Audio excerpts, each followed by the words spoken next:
I would have never thought our defense would surrender the points they surrendered. They've been playing lights out, man. They played their butts off. Then the offense joined in on the front and the latter part of the game. But overall, we played good enough to win the game, point-wise.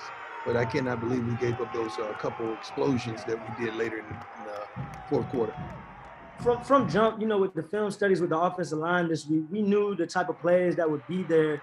And honestly, we started kind of shaky, and I was losing my footing on a lot of those plays where I saw seams being created, but I just wasn't fortunate enough to be able to hit them early. So when we went in and made adjustments in the second half, we just had to settle down, stay patient, and we knew eventually it would open up and we'd get what we wanted. Well, you know what? I got a bunch of young guys on offense, a bunch of redshirt freshmen on the offensive line, a redshirt freshman quarterback.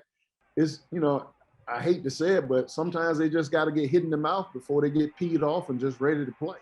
And I don't know if we need to just start peeing them off in the locker room before they come out or what, but whatever it is, we'll fix it, and we'll try to find a way that they can come out faster, because it's going to be some games that we're going to have to come out fast, because as you go in different games, we hoping that every week in and week out, the defense will be stout enough to buy time for us.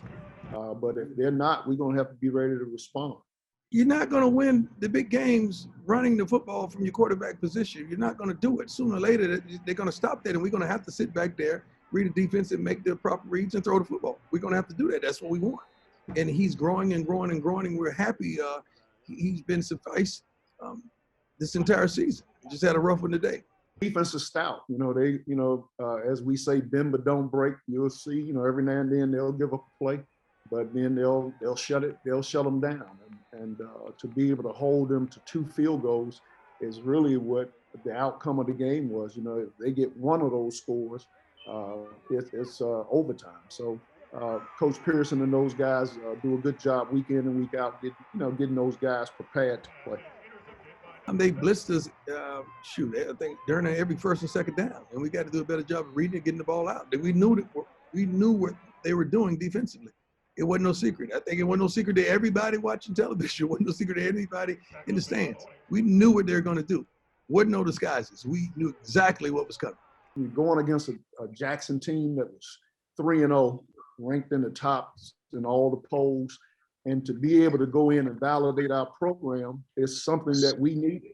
And as we told the young man, it was our time to make things happen. And they stepped up to the challenge, didn't get caught up in the awe of the moment, had mistakes, but kept fighting to the end.